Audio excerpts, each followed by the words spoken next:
Mi nombre es Elena. Tengo 28 años y hace 4 que me casé con mi Javier. Vivimos en el corazón de la Ciudad de México, en la colonia Narvarte, en una gran casona familiar. Por tradición y por las benditas circunstancias económicas, el primer año de matrimonio lo pasamos aquí, bajo el mismo techo, aunque en nuestro propio apartamento con el resto de la familia justo arriba. Javier es un hombre de principios y sueños grandes. Quería que tuviéramos un futuro asegurado, una taquería propia, y que cuando llegaran los niños, no les faltara nada. Por eso mi marido se convirtió en una sombra. Trabajaba en 2 o a veces hasta 3 empleos, de albañil por las mañanas, de seguridad en un restaurante elegante por las noches. Salía a las 6 de la mañana, cuando la ciudad aún dormía, y regresaba a la 1 o 2 de la madrugada, cuando solo los perros callejeros hacían ruido. Nuestra vida era un desierto. Un desierto hermoso porque nos amábamos pero estéril. No recuerdo la última vez que fuimos juntos a disfrutar de un taco al pastor en la calle o que pudimos escapar un fin de semana a las playas de Puerto Vallarta o a las coloridas calles de Oaxaca. Todo era trabajo, sacrificio y soledad. Yo lo apreciaba, lo juro. Veía el cansancio en sus ojos, el polvo en sus botas baratas, entendía que luchaba por nuestro mañana.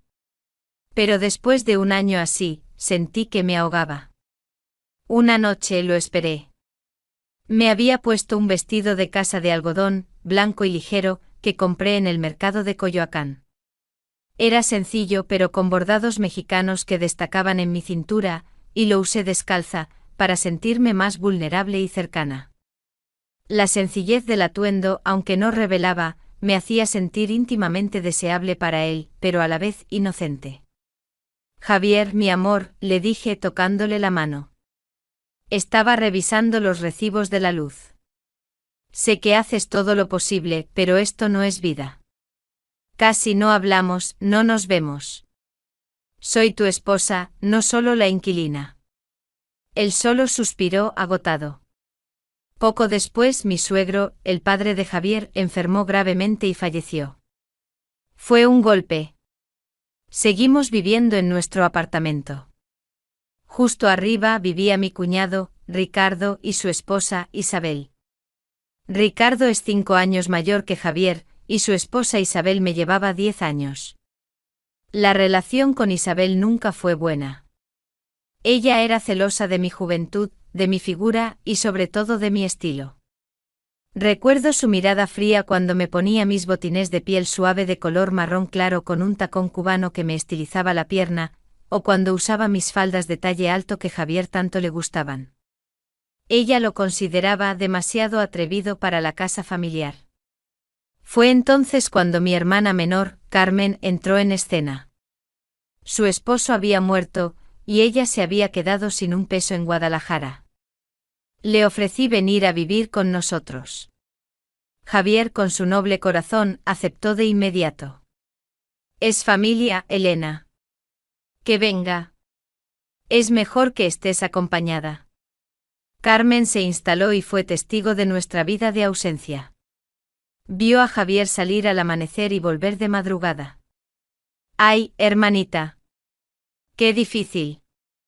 Parecen 2 barcos que se cruzan en la noche, me dijo. Ella era mi confidente, no nos guardábamos secretos. A Carmen se le ocurrió la idea, ¿por qué no le dices a Javier que se vaya a Estados Unidos? A Texas, por ejemplo. Que trabaje duro 2 años, junte dólares, regrese con un capital y abran su negocio, así podrán vivir juntos de verdad. La idea me pareció brillante. Esa noche, vestida con mi largo rebozo rojo que me cubría casi por completo pero dejaba un hombro al descubierto, un acto de sutil provocación y censurado fetichismo que él apreciaba, se lo propuse a Javier.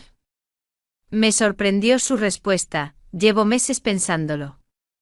Ya hablé con un primo en Houston. No te lo dije para no preocuparte, pero es la única solución. Una semana después, todo estaba listo. Javier partió hacia Houston, Texas. Me dejó provisiones, me abrazó con fuerza y le encargó a Ricardo, cuida de Elena y Carmen. Si necesitan algo, diles que te llamen. Decidimos que Javier nos llamaría solo una vez a la semana para ahorrar en llamadas internacionales. Ricardo se convirtió en nuestro protector. Él era el polo opuesto de Javier. Era más alto, más robusto y tenía un aire de autoridad que me resultaba fascinante. Pero sobre todo, Ricardo tenía una debilidad que me atraía sutilmente, una obsesión por el cuero y los zapatos de lujo, su fetichismo. Siempre usaba las botas de piel más fina de cocodrilo o avestruz, hechas a medida en León, Guanajuato, y su cinturón ancho de hebilla plateada siempre estaba impecable, reluciente. Este lujo visible y ordenado contrastaba con la humildad de Javier. Ricardo venía a diario. Nos traía pan de dulce fresco de la panadería o nos ayudaba a arreglar algo en la casa. Era amable, atento y cortés. Una tarde, mientras Carmen y yo preparábamos la cena, escuchamos gritos desgarradores arriba. Ricardo e Isabel estaban teniendo una pelea monumental, de esas que solo se ven en las telenovelas. Era por dinero, por celos, por la falta de respeto. Carmen y yo subimos a calmarlos. No sirvió de nada. Isabel agarró sus maletas, nos gritó algo sobre mis faldas cortas y se fue a casa de su hermana en Puebla, llevándose a sus 2 hijos.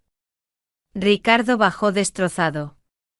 Invitamos a que se quedara a cenar con nosotras. Comimos pozole rojo y hablamos. Le dijimos que intentara recuperar a Isabel, pero él se negó. En medio de la conversación, él habló sobre cómo su fetiche por el orden se extendía a su ropa, especialmente a sus botas de piel.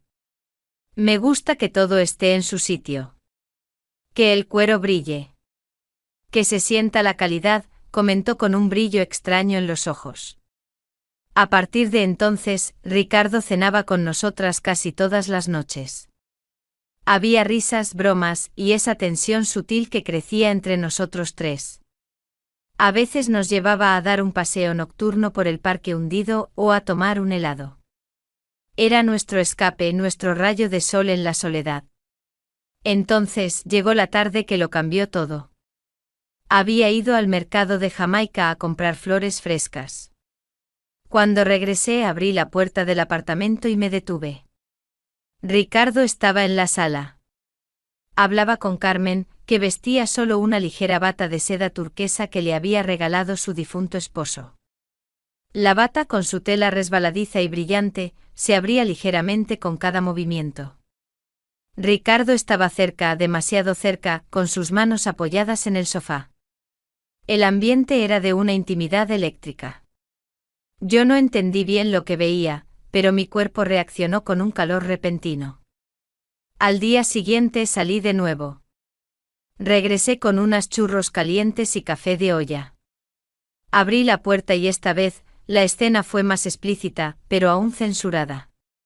Vi los hombros de Carmen y la mano de Ricardo muy cerca de su cuello. Había silencios largos y susurros profundos. En lugar de furia o dolor, sentí una oleada de excitación prohibida. Mi mente se aclaró. Estaba cansada de la soledad. Estaba cansada del sacrificio silencioso. Dije con voz firme, ya veo. No se preocupen. No me importa. Solo quiero que seamos felices y que esta casa tenga calor de nuevo. Y así, yo también entré en su secreto. Aquel día, cuando crucé el umbral de su secreto y decidí unirme a ellos, sentí que la vida volvía a mi cuerpo con una fuerza que no conocía desde hacía años. Lo que sucedió a partir de entonces fue un laberinto de emociones, donde la culpa se mezclaba con una excitación casi febril. Ya no era solo yo, esposa solitaria. Éramos 3 almas buscando consuelo en la calidez prohibida de aquella casona de la colonia Narvarte. Nuestros encuentros con Ricardo dejaron de ser visitas de cortesía. Se convirtieron en citas sagradas. Él llegaba al atardecer, después de que el calor de la Ciudad de México hubiera cedido un poco. Cerraba la puerta y se transformaba. Su fetichismo por el cuero se manifestaba en cada gesto, su cinturón ancho con la hebilla resplandeciente era lo primero que se desabrochaba, como un símbolo de la liberación de su estricto orden diario. Nuestra relación con Carmen se profundizó. Pasamos de ser hermanas a ser cómplices unidas por el mismo secreto, el mismo riesgo. Nos susurrábamos en la cocina sobre la fuerza de sus manos, sobre el aroma a cuero y tabaco que dejaba en nuestras almohadas, y sobre los pequeños actos de devoción que tenía con ambas. Recuerdo una noche de viernes. Javier no llamaría hasta el domingo. Y la casa se sentía peligrosamente silenciosa. Carmen estaba particularmente radiante. Llevaba puesto uno de mis vestidos más audaces, aunque seguía siendo recatado según los estándares de censura, un ajustado vestido de punto en color naranja quemado que resaltaba sus curvas, y que terminaba justo por debajo de la rodilla. En los pies llevaba unos huaraches de cuero con intrincados detalles artesanales. Yo, en cambio, opté por mi propio silencioso fetichismo. Me puse una falda larga, de mezclilla azul oscuro y talle altísimo, que se pegaba a mi cintura. Pero la combiné con una camisa de popelina blanca, clásica y pulcra, que abotoné solo hasta la mitad, dejando ver un delicado encaje de mi lencería por debajo, lo suficientemente sutil para pasar la censura. Lo más importante, llevaba mis botines de piel de cocodrilo negro con el tacón alto, los que Isabel tanto criticaba. Para mí, sentir el cuero firme envolviendo mis pies me daba una sensación de poder en aquel juego arriesgado.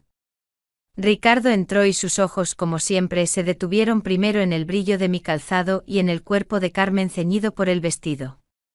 Su obsesión por la calidad y la pulcritud se manifestaba en esa mirada, que valoraba el detalle de la vestimenta como un mapa. «Están espectaculares, mis reinas», dijo su voz ronca por el calor. Se sentó en el sofá, pero su postura era rígida, contenida. Carmen, con una sonrisa pícara, se acercó a mí y puso música, un bolero lento y sensual. Empezamos a bailar, despacio, en círculos, solo para él. Nuestros cuerpos se rozaban bajo la luz tenue de la lámpara del comedor. Sentía el tejido áspero de mi falda contra el punto suave del vestido de Carmen.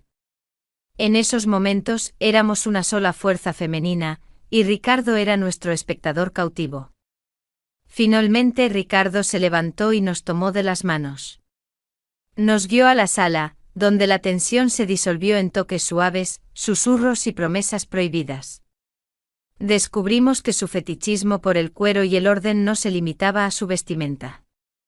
Él disfrutaba del control que le daba la estructura, la calidad y el tacto de los materiales finos.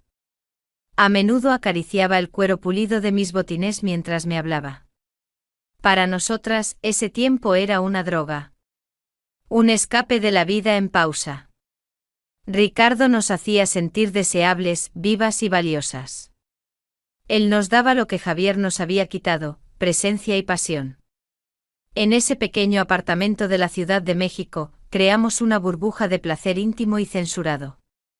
Un día Ricardo trajo un regalo, un pequeño cinturón trenzado de piel artesanal de Toluca, increíblemente fino y suave. Dijo que era para mí, para que usara con mis faldas. Era un objeto de su fetichismo, un símbolo de unión y lujoso secreto que solo nosotras tres conocíamos. Sin embargo, la euforia empezó a ceder ante la inquietud. Ricardo se estaba volviendo demasiado confiado, nuestros encuentros eran más largos y menos cautelosos. Sentía que esta frágil paz estaba a punto de romperse. Todo explotó un sábado por la noche. Eran casi las 11. Ricardo se quedaría a dormir, lo hacía cada vez más. Carmen ya estaba dormida en el sofá, cubierta con un ligero rebozo de lana fina. Yo estaba en la cocina preparando una infusión de canela. Ricardo se acercó por detrás. Sentí el fuerte aroma de su colonia, el roce suave de su camisa. Me abrazó por la cintura y me susurró al oído. Elena, mi vida, tengo que contarte algo. Algo muy grande está pasando. Sus palabras se ahogaron. En ese mismo instante escuché el inconfundible sonido de una llave girando en la cerradura de la puerta principal. No era Ricardo. El sonido de esa llave al girar fue el silencio más ruidoso que jamás había escuchado. Un frío helado me recorrió desde la punta de mis botines de piel hasta mi nuca. El corazón me golpeaba en el pecho como un tambor de guerra.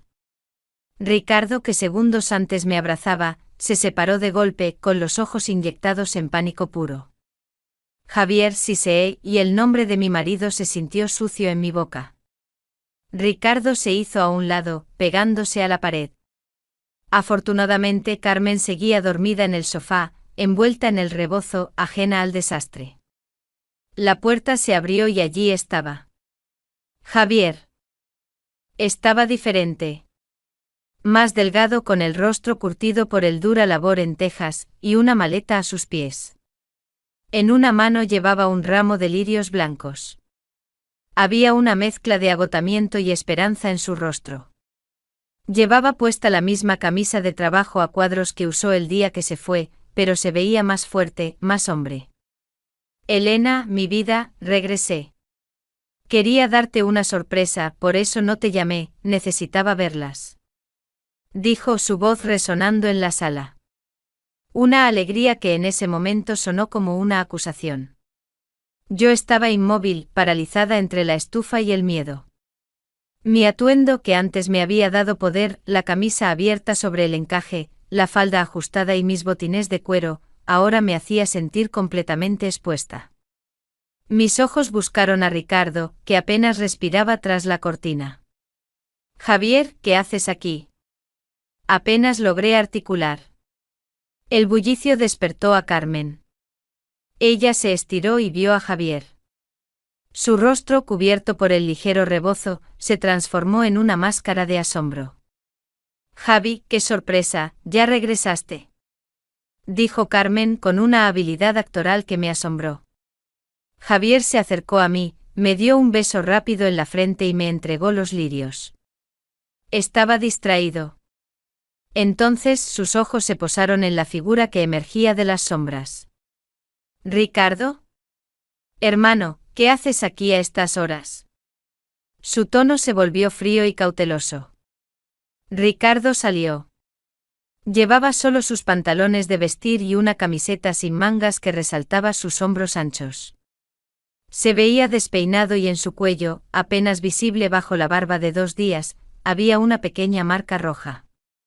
Ricardo, el maestro del orden y el control, recurrió a la excusa más ridícula, pero que encajaba con su fetichismo por la pulcritud. Javier, qué gusto. Pues, verás, vine a ayudar a las chicas. Se me ocurrió que el grifo del fregadero de arriba sonaba mal y el orden es vital, ¿sabes? Bajé por una herramienta de Elena, tiene el destornillador perfecto. Estábamos hablando de que tan limpio debe estar el patio antes de la lluvia. Javier me miró a mí, luego a Carmen, a Ricardo. Larga sospechosamente. Conocía bien la obsesión de su hermano por la limpieza impecable. ¿Un grifo a medianoche?, preguntó Javier. Claro, hermano. Sabes que no duermo si algo está fuera de lugar, afirmó Ricardo con voz firme. Carmen intervino con urgencia. Se levantó del sofá con su bata de seda turquesa cayendo sensualmente. Sí, Javi, estábamos tan agradecidas. Y ahora, si me disculpan, me muero de sueño. Mañana tengo que ir al mercado. Carmen le dio a Javier un abrazo rápido y a mí una mirada cargada de significado. En ese abrazo sentí que le transmitía toda su inocencia fingida. El silencio regresó denso y cargado de sospecha. Ricardo se vistió rápidamente, tomó a Javier por el brazo y dijo, te dejo con tu esposa, hermano. Mañana hablamos, ¿de acuerdo? Disfruten de su reencuentro. Salió tan rápido como pudo. Nos quedamos solos. Él, feliz y confundido. Yo, aterrorizada y culpable. Javier dejó la maleta en el suelo, se acercó y me abrazó con una pasión contenida. Te extrañé, Elena. Pensé en ti cada día, susurró, sus ojos llenos de verdadera añoranza. Esa noche en nuestra habitación, me sentí la peor traidora. Javier me amaba, me deseaba, y yo solo podía pensar en el aroma a tabaco y cuero de Ricardo. Fue un acto de intimidad incómoda, marcado por el fantasma de lo que había sucedido minutos antes. Lo peor vino al amanecer. Me desperté y Javier no estaba a mi lado. Lo encontré en la cocina, sentado a la mesa. Tenía en la mano la libreta de piel negra de Ricardo. La que Ricardo había perdido en su prisa. En esa libreta, junto a la lista de compras y las citas, la mano de Javier se apretaba sobre una página. Había una fecha, mi número de teléfono, y una anotación debajo, escrita con la letra elegante de Ricardo: mocasines de Antelina, jueves. Javier levantó la mirada. Sus ojos estaban hinchados, llenos de traición y dolor. ¿Qué significa esto, Elena?, preguntó su voz quebrada. El cuaderno de piel de Ricardo sobre la mesa, abierto en la página de mi número y la anotación: mocasines de Antelina, jueves, se sentía como una bomba a punto de estallar. El rostro de Javier estaba desencajado. El dolor era tan puro que me dolía físicamente verlo. ¿Mocasines de Antelina, jueves?, preguntó de nuevo sin alzar la voz, lo cual era mucho peor que si hubiera gritado. ¿Qué significa, Elena? ¿Es una clave para un encuentro, porque tu número y una prenda de vestir? Dime la verdad, por Dios. Tenía que mentir, pero esta vez, la mentira tenía que ser tan sutil y estar tan entrelazada con la verdad que fuera indetectable. Tenía que apelar a la única cosa en la que Javier confiaba ciegamente: el fetichismo del orden y el lujo de Ricardo. Javier, por favor, siéntate. Esto es complicado, le pedí, tratando de mantener la compostura. Me senté frente a él, exponiendo mi vulnerabilidad en mi sencilla bata de seda que me cubría completamente. Mira, lo que viste anoche, es cierto. Me sentía sola, muy sola. Y Ricardo, él ha sido mi apoyo y el de Carmen. Empecé a dosificar la verdad sobre la soledad, sabiendo que él se sentiría culpable. El código, los mocasines de Antelina, no se trata de mí. Se trata de Carmen, dije lanzando la pelota a mi hermana. Ricardo tiene su obsesión por la piel fina, ya lo sabes.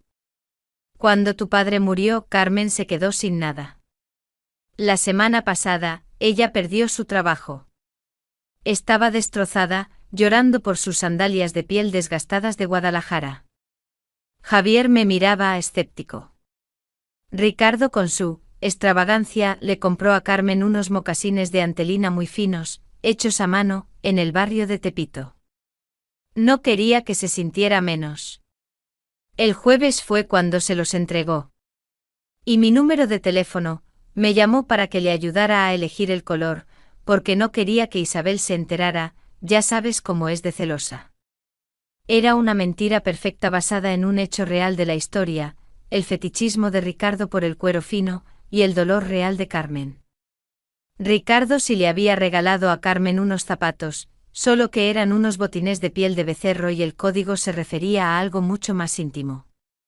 Pero la historia del fetichismo de la piel y los celos de Isabel le daban un sentido coherente. Javier dejó caer la libreta, apoyando la cabeza en sus manos. ¿Ricardo le compró zapatos?, preguntó con un murmullo de incredulidad. Sí.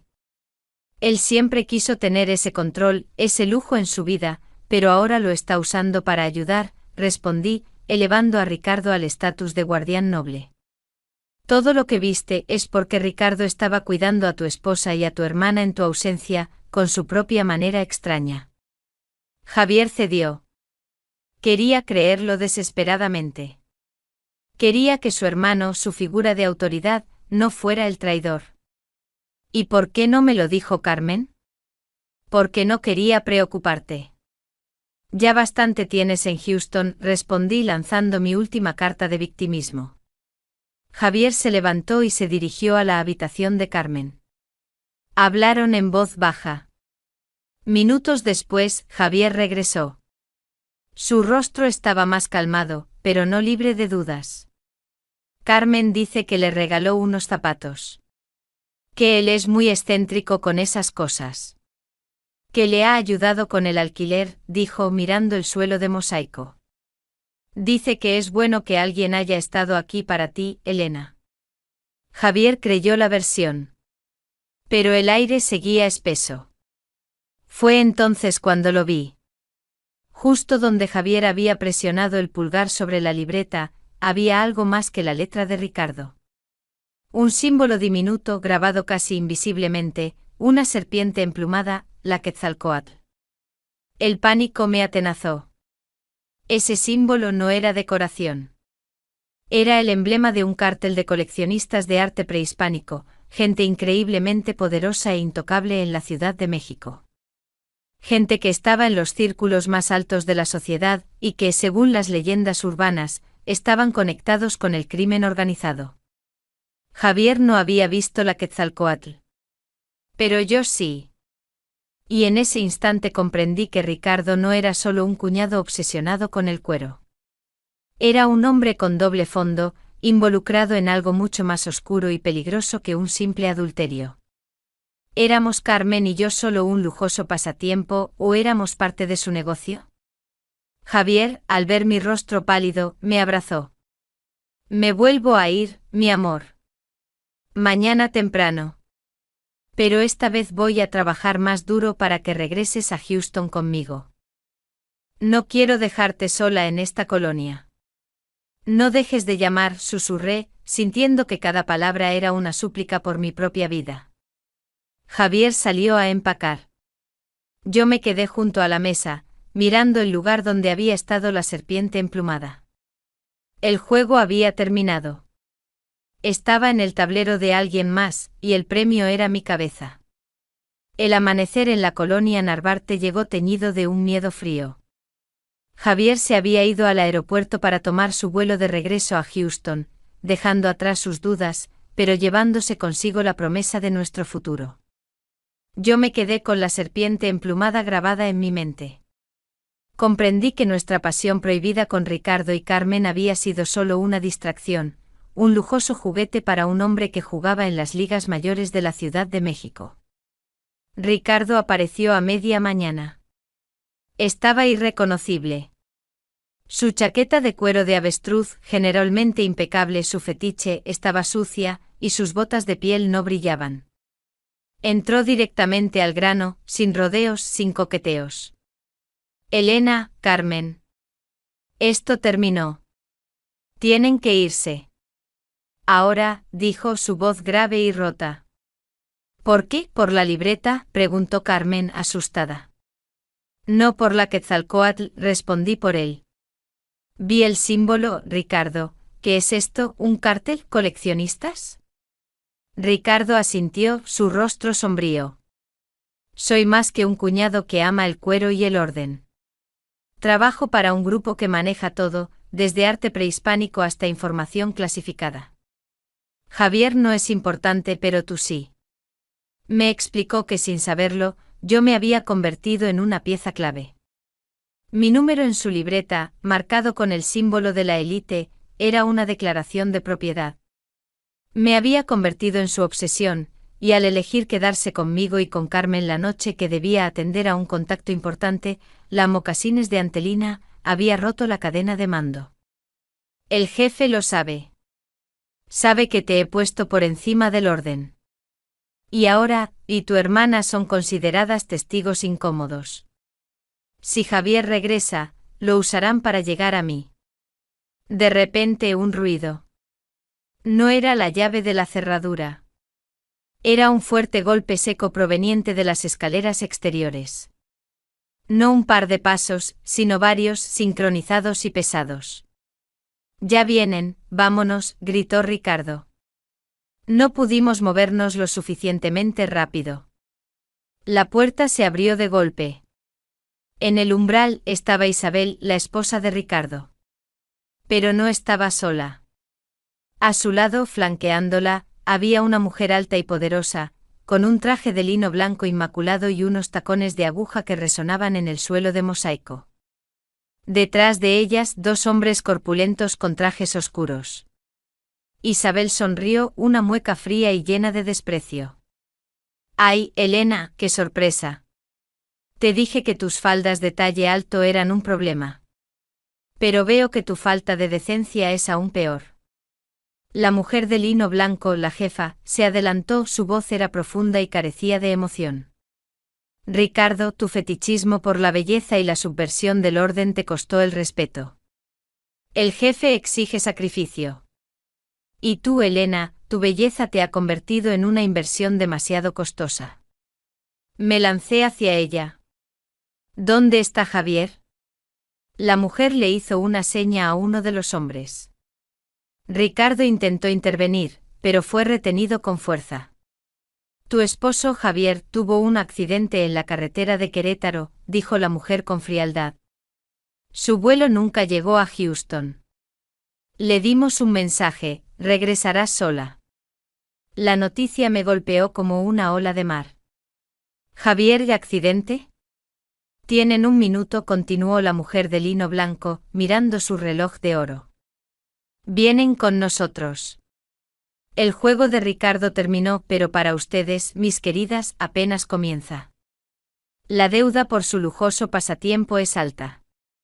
Isabel, con una satisfacción cruel, me lanzó algo. Cayó a mis pies junto a mis botines de piel.